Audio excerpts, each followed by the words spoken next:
Okay, lowrider culture. One of the mottos of lowrider culture is low and slow.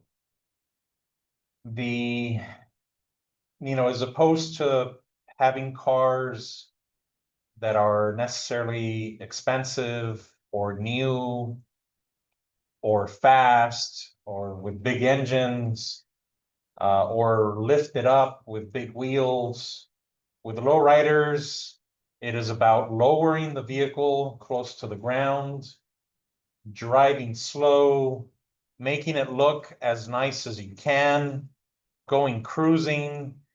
And the point is to socialize while you drive. You want to be seen. You go to places where people go to cruise to check each other out. You go cruising. And here are two of the most iconic vehicles associated with lowrider culture. One is the 69 or a 60s Chevy Impala.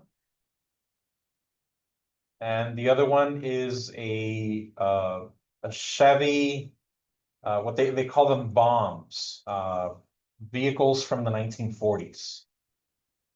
Now, people can convert any vehicle into a lowrider. So they don't have to be a specific type, but these are the two most iconic and sought after within lowrider culture.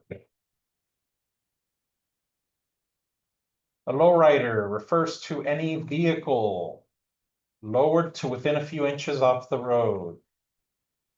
It refers as well to the style and the ride, characterized as low and slow or mean and clean.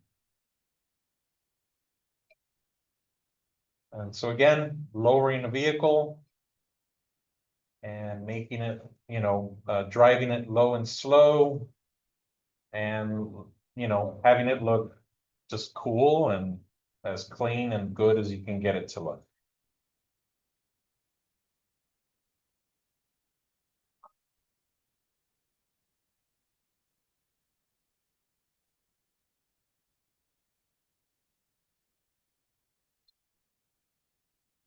There's bicycles, motorcycles.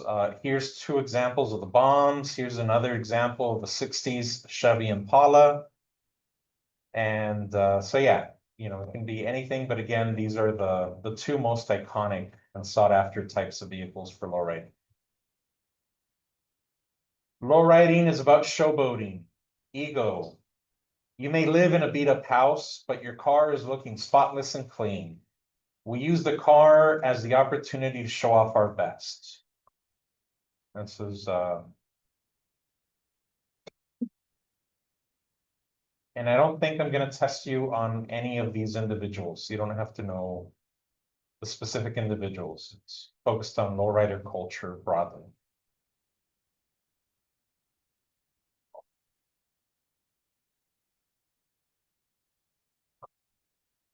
We are the Picassos of the boulevard. A lowrider is the working man's work of art. And so I like that part in particular, thinking of it as a working man's work of art. And this also brings attention to lowriding. I guess I'll get to it in a second, but I'll talk more about this in a bit. But lowriding can be traced back to World War II, to the Zoot Suiters, the Pachucos. It's been happening among Mexican Americans since then, but it is certainly not an exclusively Mexican American thing. Like this individual, for example, is Samoan. And so people of all backgrounds participate in it, although Mexican Americans seem to have a decades-long affinity to it. Arguably, the Gypsy Rose might be the most famous individual lowrider vehicle ever. It's a 64 Chevy Impala, And this specific vehicle was in the opening credits of a TV show called Chico and the Man. And it's been featured in all the major Lowrider magazines. The Lowrider magazine has had it in their magazine many times. It's just, yeah, just probably the most well-known individual lowrider vehicle. Lowrider vehicles get kind of extreme paint jobs, extreme customization. Vehicles might be painted. They might have like 8 different coats of paint. In order to get that red be super cherry red, or to get the color to have an undertone of something else. There's also the pinstriping, and so that's artwork done with these stripes to be able to do all sorts of things, all kinds of different artwork. Chrome, everything, like there's songs called Chrome and Paint, because the idea is you want everything in the vehicle, as much as possible in the vehicle, to be either painted or chromed.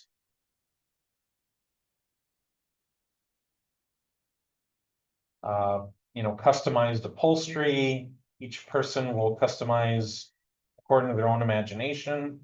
And so this one's got little mini chandeliers inside. It's got a little mini bar in the back.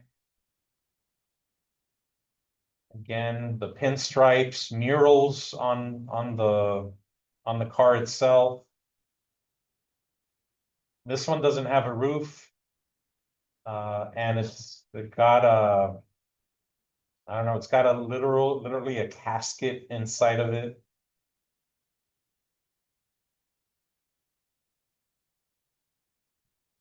Here's a few different bombs.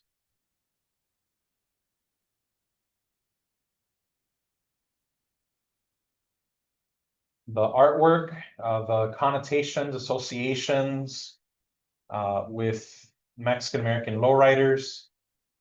You know, pride, you can see some of that Chicano influence, pride in indigenous ancestry. But there's also a conflation of, you know, an association with the Zoot Suiters, which, you know, does trace back to the origins of lowriding. But, you know, most lowriders have never taken a Chicano history class. So there's a lot of kind of popular understandings of the history. And so that could include a conflation between the Zoot Suiters of the 40s and Italian mobsters during Prohibition in the 20s. There's different levels of lowrider vehicles, meaning some people just have a vehicle that they drive every day and they try to kind of lowrider it up. Then there are people who have, you know, cars dedicated, like the car that's so nice, they might only take it out on Sundays when they go cruising. And then there are people who have lowrider vehicles that they don't even drive. These vehicles are so customized and so nice that they only use them for car shows, for car shows and competitions. And so these would be vehicles like this where, again, everything, literally, even the under part of the car is either painted or chromed. And so hence they put mirrors underneath the car so you could see that everything, even underneath the car, is painted or chromed. Yes. That's this shiny metal part. That's all chrome. Yeah. Thanks for asking. Yeah. All the shiny metal, that is all chrome. Yeah, I mean, like even the brakes, like, and they do have certain, like the vehicle, they bring it into the car show. And I think the car needs to be able to turn on and it needs to be able to like roll on its own, but with this one, with like its brakes chromed, I mean, they can't even hit the brakes because they'll scratch up the chrome.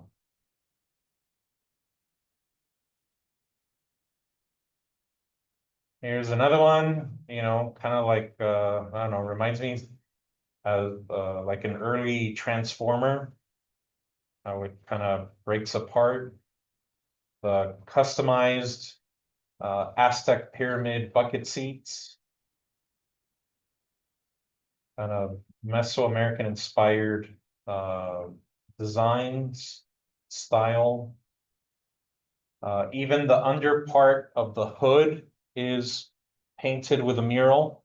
Now, you know, a lot of these vehicles are customized by people who did not go to college, who are not informed about things like feminism and misogyny and so forth. And so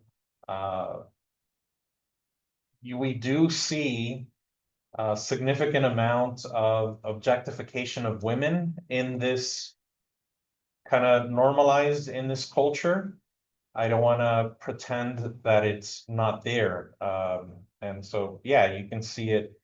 It is part of, I don't know, part of the aesthetic includes the objectification of women.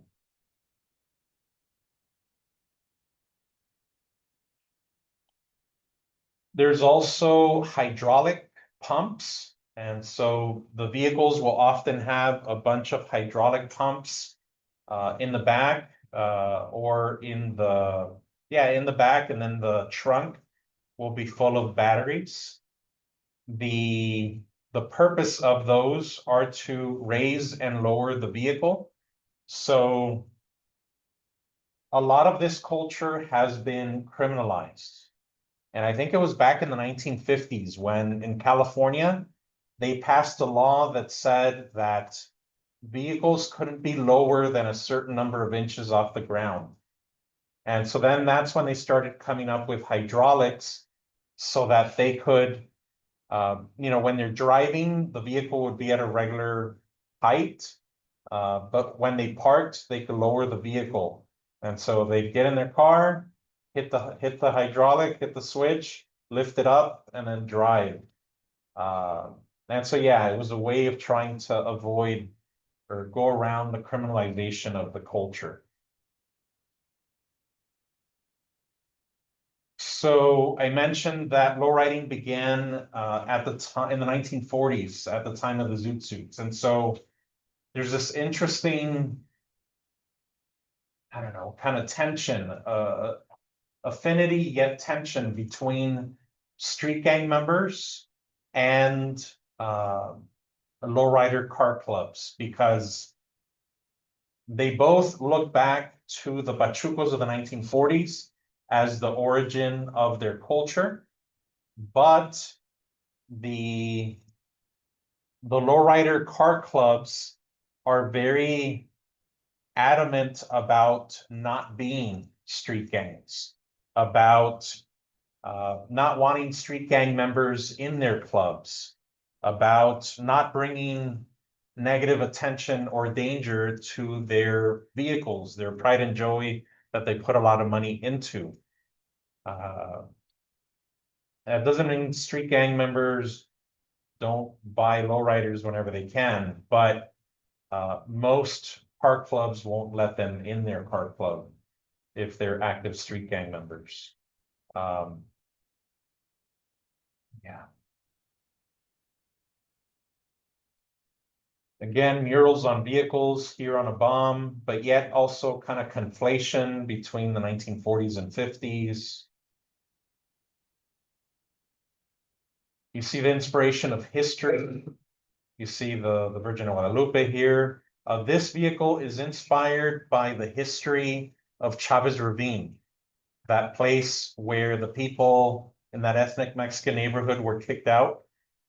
And Dodger Stadium was built there. And so these are, the whole car is a set of murals, kind of overlapping murals about Chavez Ravine based on actual pictures of Chavez Ravine. And so what the streets actually look like, some actual people that live there, the letter that people were sent in 1950.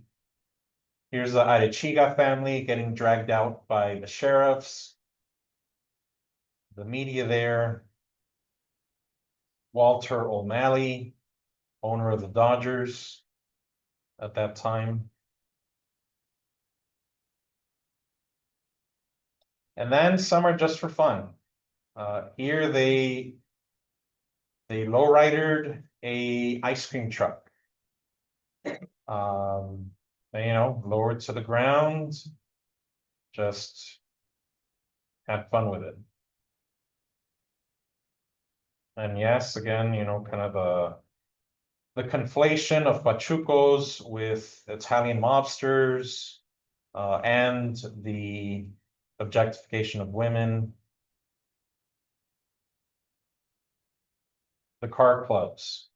The car clubs, it is common for them to have what they call plaques in the rear window of their vehicle, like Viejitos Car Club, Old Memories Car Club. Here's one individual, an important individual, talking about car clubs. When you need somebody, somebody will help you out. If someone in your family dies, your guys are all there. There's always someone there to help you and pick you up. It's a quote from Joe Ray, a member of a car club, lifestyle car club in LA, and also editor of Lowrider Magazine. And again, I don't think I'm gonna quiz you on any of these specific individuals and what they said.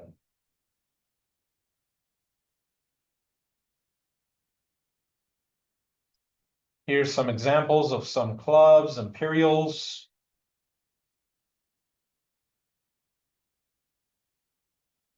This is from Lowrider Magazine.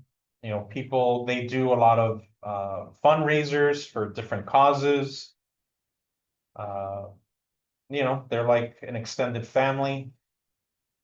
And, again, they do accept either youth who might otherwise get involved in street gangs to help give them something constructive to do, or they can include veterans, veterans of street gangs, not army or military veterans, so they call veteranos. People who are retired and have walked away from the street gang life. They are allowed to join. The Duke's Car Club is one of the oldest car clubs, and some of the founders of the Duke's Car Club were members of the Sleepy Lagoon Defense Committee, those 38th Street youths that were pachucos. And Duke's Car Club's still around. And there are certainly women play an important role in lowrider culture. In every aspect of lowrider culture, and historically and in the present, there are also all-female lowrider car clubs as well. The bicycles are seen as kind of a gateway into lowriding, where teenagers, children and teenagers will get into fixing up their bikes first before they graduate into customizing vehicles.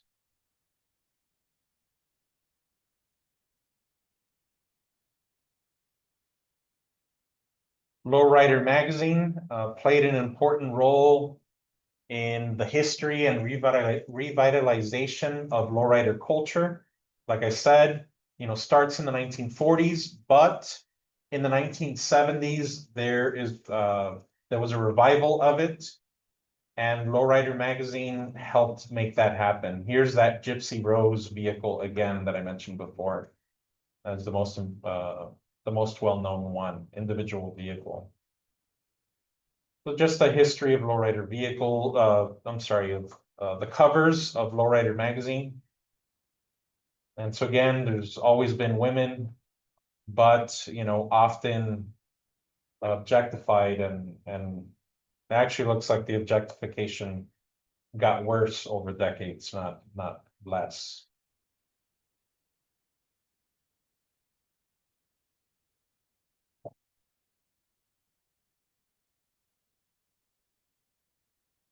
This is the kind of the evolution of the symbol associated with Lowrider Magazine into what it is today, like these images.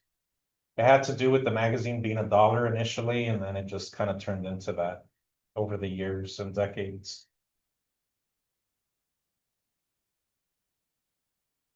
Again, the association with zoot suits and pachucos as being the cultural point of origin for lowriding.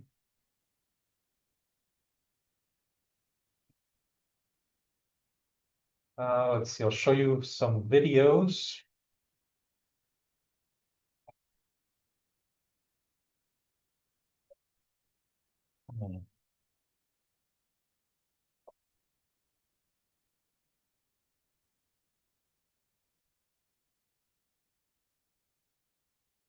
All right, so this is a trailer from a movie that came out in 1979 called Boulevard Nights.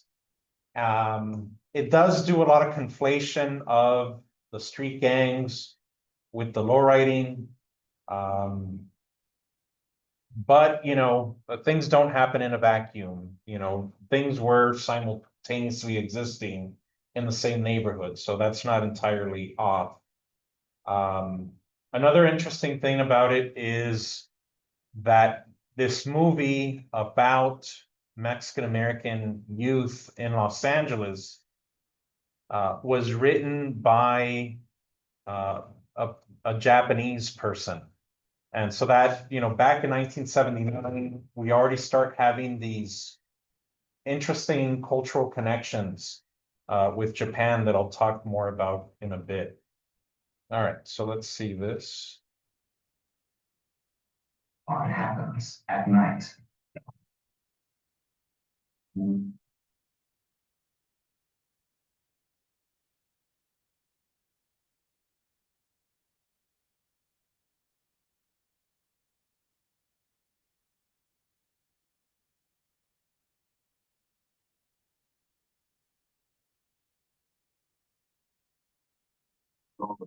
The whole world that's just a boulevard wide, while the Cholos live with a vengeance, one night at a time. Are you Mantigua?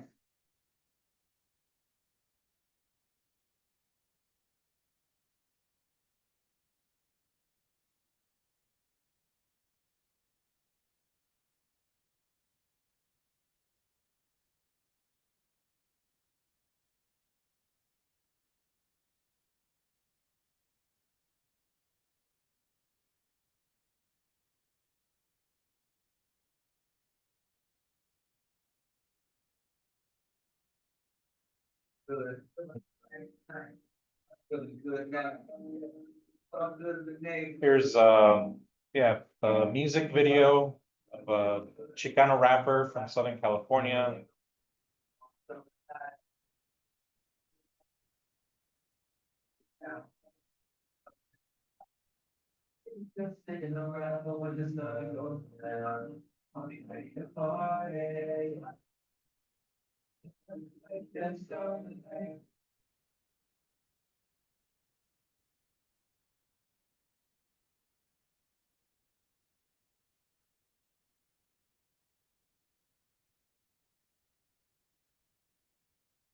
The lowrider bikes, people cruising. This is in Northern California.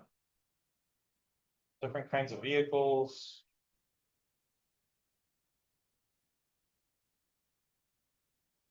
Lots of different use of hydraulics, lifting the rear, lifting the front.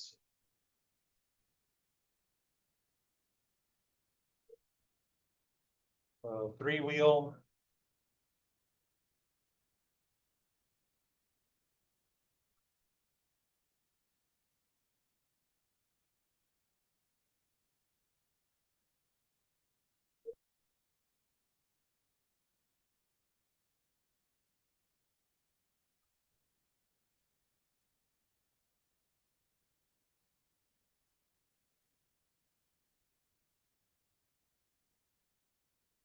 the Las Vegas Car Show in 2022. Again, these are vehicles of a different caliber, the ones used in the car shows, as opposed to the ones used for cruising. That's not everybody. This is scary.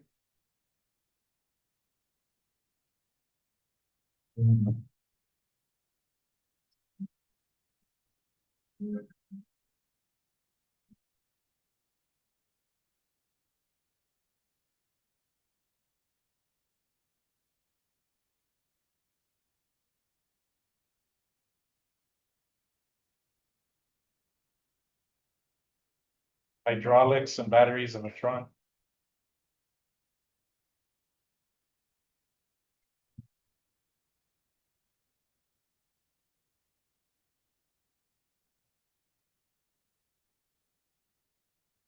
This is a parade in San Francisco 10 years ago.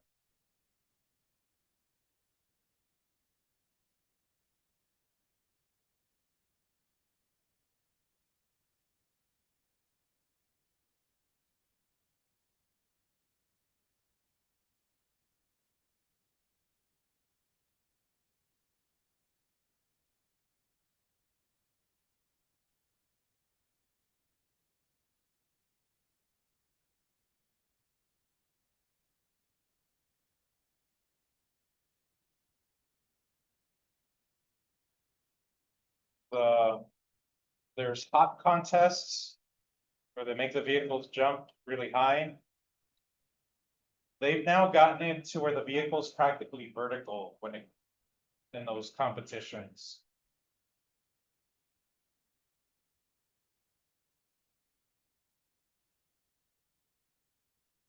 So yeah, hop contests and bikes.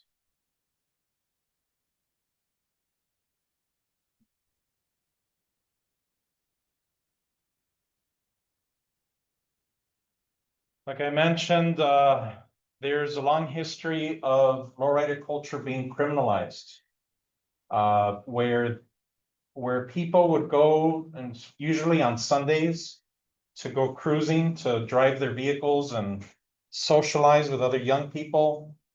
They started making those no cruising zones. Examples of how, the kinds of laws, like you can't cruise here.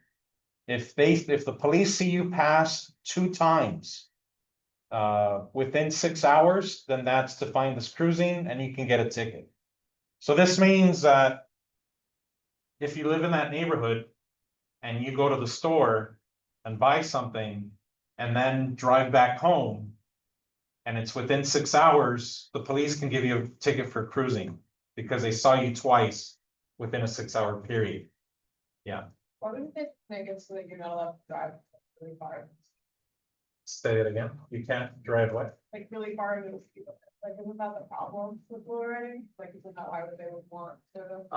But it becomes like, when people are cruising, it becomes like congested traffic. So it's impossible to go the speed limit because the street is full of cars. And there's like street lights and all that, and so. So yeah, you couldn't expect them to be driving faster anyways. Like, yeah. No cruising all the time between, so at night from 7 p.m. to 4 a.m., Monday to Sunday. Which I think means every day. And then there's been efforts to decriminalize it. So hence, signs like this saying cruising is not a crime, and California finally decriminalizing these kinds of actions. Starting in January of 2024 is when that happened.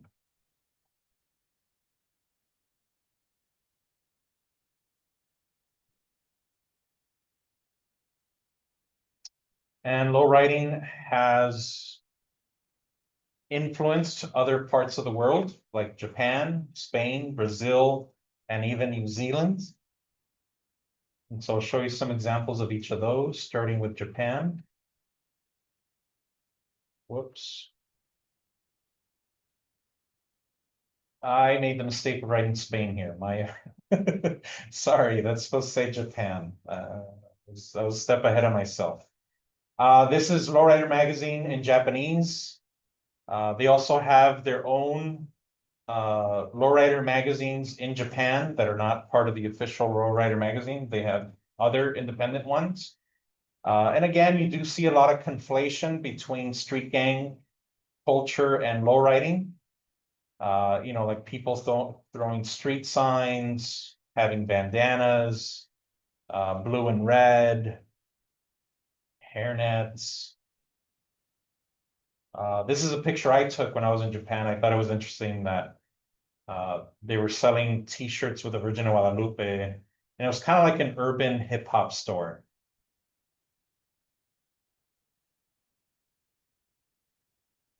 Again, you know, things sold in their lowrider magazines, T-shirts with the Mexican flag on it, with the 13 on it, with LA. Felix the cat is another symbol associated with lowriding because there's a car dealership that's associated with the origins of Felix the cat before it became a cartoon. And so till this day, that car dealership is still there and still a popular place for lowriders to buy their vehicles. The Virgin of Guadalupe on T-shirts there. Then there's a bunch of Japanese rappers that are inspired by Mexican American or Chicano rappers. For example, there's one called El Latino, and he brings in a Mexican American rapper named JP into his video. I'll show you some of these.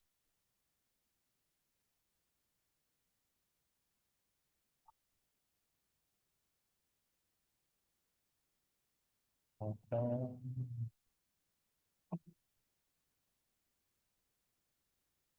Try again.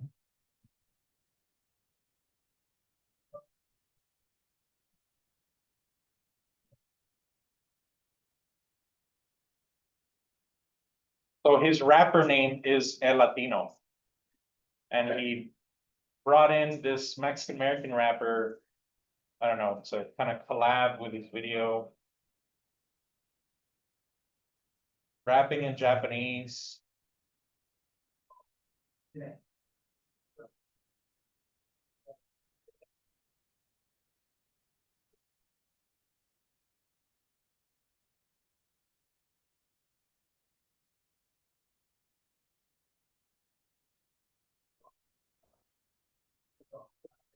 The number 13.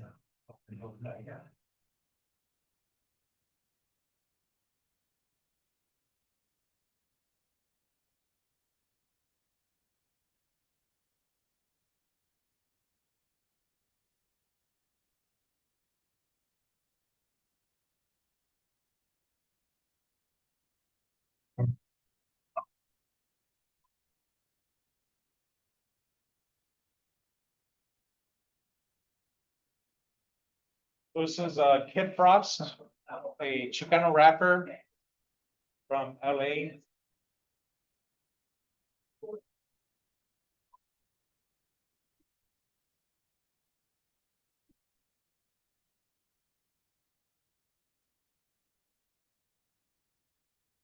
And then these guys are rapping in Japanese. And like this song from 213, one of the LA area codes to 052, the international code to dial into Japan.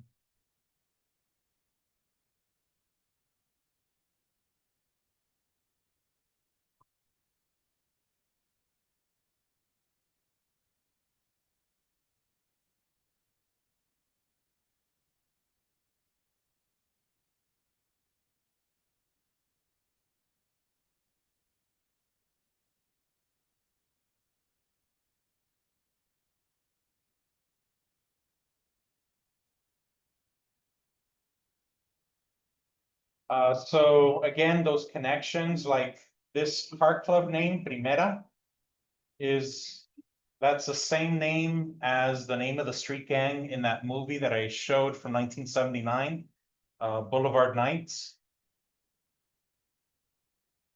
And so you see those, I don't know, those influences from way back then still being relevant today.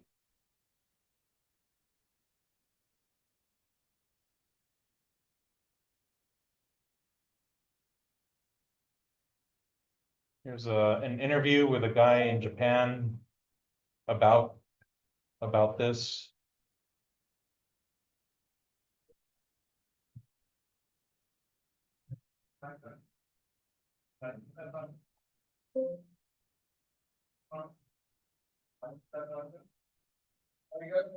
Yes. And this is my wife. Aztec warriors, pyramids, the Pachuco tattoo.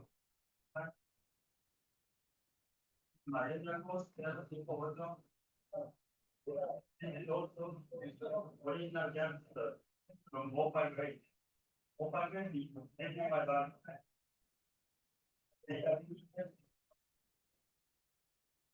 And Mexico.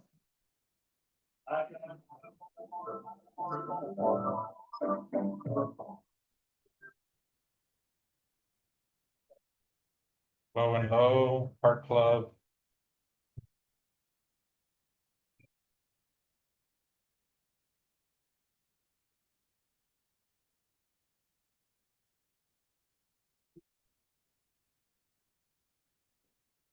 Here's a picture of a store in Spain that sells a lot of this kind of stuff, you know, Virgins of Guadalupe, the Lowrider bicycles.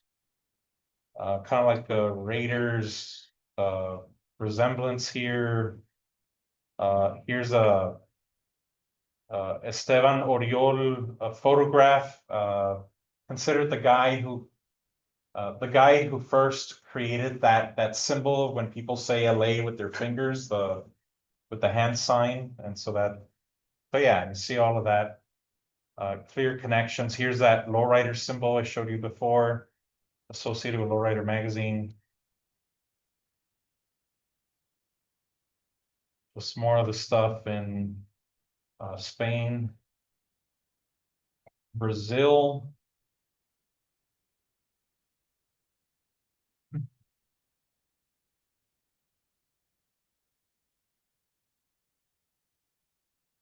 So the batteries, the Virgin of Guadalupe.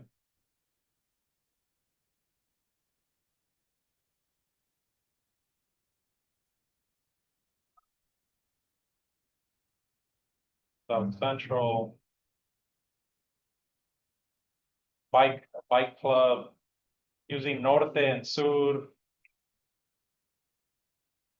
Virgin of Guadalupe.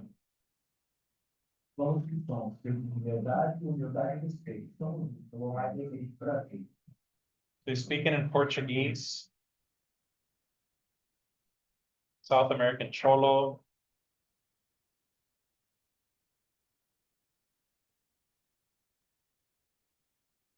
And then New Zealand, another interesting place where there's a history of this.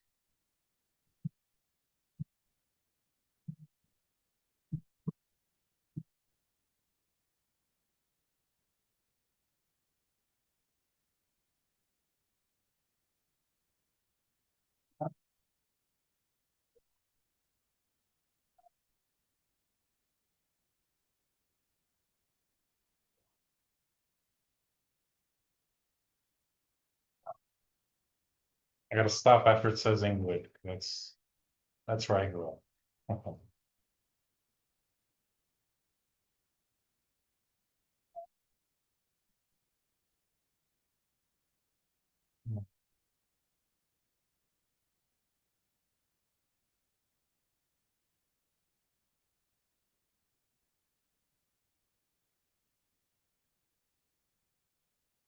Not sure why I'm having a hard time going back here.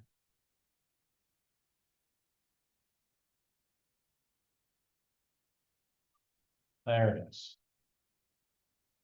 All right, so again, last slide here with a quote from the owner of the Gypsy Rose, that, popular lowrider. Just saying, that he plans to do this forever.